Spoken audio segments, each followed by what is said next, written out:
জীবনে তো অনেক কিছুর গল্প শেয়ার করেছি তোমাদের সাথে। আজকে হারকে কি করে জিতে পরিণত করতে হয় সেই একটা গল্প তোমাদের সাথে শেয়ার করব। Priyanka ma'am along with Mamita from PSC যিনি আসতে চলেছেন আমাদের একটু জোরে হাততালি হবে everyone. Priyanka ma'am is right now on stage. বছরটা তখন 2019। আমি সবে সবে কাজ শিখে বেরিয়েছি। এখনকার দিনের মতো হয়তো কম্পিটিশন অতটা ছিল না, কিন্তু এই যে নিজেকে একটা চেনানো মানুষের মাঝখানে, সেটা তখনও কিন্তু একটা টাস্ক।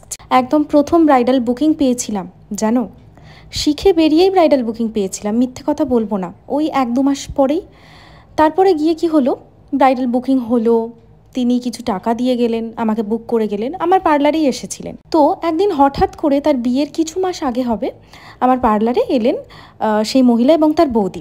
এসে আমাকে বললেন যে তুমি খুব বাজে মেকআপ করো, তোমার মেকআপ ফেটে যায়, ক্র্যাক করে যায়, তুমি আমার একজন বান্ধবীকে অমুক জায়গায় গিয়ে সাজিয়েছিলে, তার কাছ থেকে আমি রিভিউ পেয়েছি। আমি হতচকিত, আর কি বলবো বুঝতে পারছি না। আমি এবং আমার মা দুজনেই তাকে বোঝানোর চেষ্টা করেছিলাম যে তুমি আমার জীবনের প্রথম ব্রাইড, তোমাকে ছাড়া এর আগে আমি আর কখনো কোনো দিন কাজ করিনি। ঠিক আছে, যে বলছে আমার নামে এটা, তুমি অন্তত সেই কাজের ফটোটা আমাকে দেখাও, আমি অন্তত দেখে জানতে পারি যে হ্যাঁ আমি একে সাজিয়েছিলাম। সে আমাকে কোনো ফটো দেখায়নি, খুব ঝামেলা, খুব ঝগড়া করেছিল, খুব চেঁচামেচি করেছিল। সেদিন আমি খুব কেঁদেছিলাম ওপরে এসে। আস্তে আস্তে সেই সময়টাকে কাটিয়ে উঠি, একটা আত্মা করে পার্টি মেকআপ করতে থাকি। তারপরে গিয়ে আসে আমার ব্রাইডাল বুকিং। ফেব্রুয়ারি 2020-তে আমি আমার জীবনের প্রথম ব্রাইড করি। একটা মাসের মধ্যে আমি 6টা ব্রাইড করেছিলাম। একজন নতুন মেকআপ আর্টিস্টের জন্য 6টা ব্রাইড করা একটা মাসে অনেক বড় ব্যাপার, বিশ্বাস করো, অন্তত আমার জন্য অনেক বড় ব্যাপার ছিল। তারপরে হলো সেই সমস্যা, লকডাউন হয়ে গেল, সবাই বাড়িতে বন্দি হয়ে গেলাম। ফোনে তখন খুব দেখতাম, একটাই চেষ্টা ছিল যে শিক্ষা যেখান থেকে পাই সেখান থেকে নেব। তখন সারাক্ষণ ফেসবুকে, ইউটিউবে শুধু মেকআপের ভিডিও দেখতাম। কোনো মেকআপ আর্টিস্ট লাইভ দেখালে তার লাইভ বসে বসে দেখতাম, শিখতাম। যেগুলো মনে হতো যে হ্যাঁ এগুলো লিখে রাখা উচিত, সেগুলো খাতায় লিখে রাখা। অনেক চেষ্টার পরেও বহু ডেট এরকম আছে যেগুলোতে কাজ পায়নি। দেখতাম সবাই কাজ করছে, সত্যিই খুব খারাপ লাগতো, বিশ্বাস করো। প্রচুর কেঁদেছি এক সময়। শুধু ঈশ্বরকে এটাই বলতাম যে ঠাকুর, আমি কি একদম কাজ পারি না? আমাকে একটা মানুষ ভরসা করতে পারে না? কিন্তু পরক্ষণেই চোখের জল মুছে, আমার তো তখন স্টুডিও ছিল না, পার্লারে নেমে যেতাম, কিছু না কিছু করতাম। হাতে কলকা প্র্যাকটিস করা হোক, হাতে চোখ প্র্যাকটিস করা হোক, আই মেকআপ প্র্যাকটিস করা হোক, যাই হোক একটা করতাম। আর যেদিন দেখতাম যে মনটা একটু ভালো আছে, সেদিনকে নিজের ওপরে মেকআপ করতাম। মেকআপ করে সেই সমস্ত ফটো ভিডিওগুলো আপলোড করতাম। কারণ সেই রকম টাকা পয়সা সত্যিই ছিল না যে তখন আমি প্রচুর শ্যুট করব।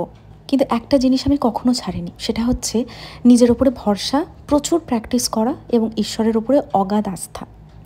এত প্রেম আমি কোথা গেলে পাবো? তোমরা দেখো পুরো ভিডিওটা জুড়ে, এতগুলো মানুষের মধ্যে হয়তো কয়েকটা মানুষকে আমি চিনি, বাকি সবার মুখ আমার কাছে অচেনা হয়েও এত আপন, এত কাছের।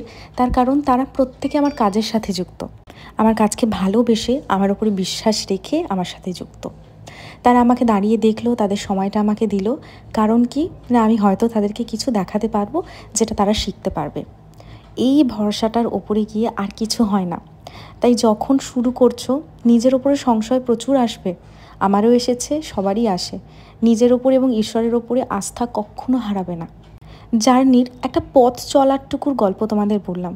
হয়তো এখনও সেরকম কিছু অ্যাচিভ করতে পারিনি, কিন্তু যেটুকু যা করেছি তার জন্য আমি গ্রেটফুল।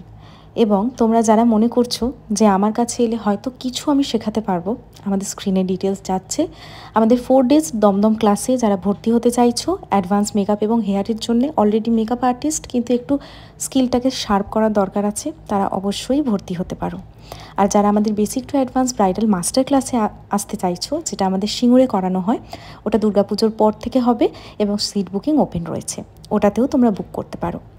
আর সেদিন তো অনেক সবার সাথে ফটো নিয়েছিলাম, কিন্তু অত বড় ভিডিও দেওয়াটা সম্ভব না। তাই ছোট করে যেটুকু মনের কথাটা তোমাদেরকে বলা যায় এবং যতটুকু দেখানো যায় আমি চেষ্টা করেছি ভিডিওর মাধ্যমে দেখানোর। দেখা হবে, সবাই খুব ভালো থেকো।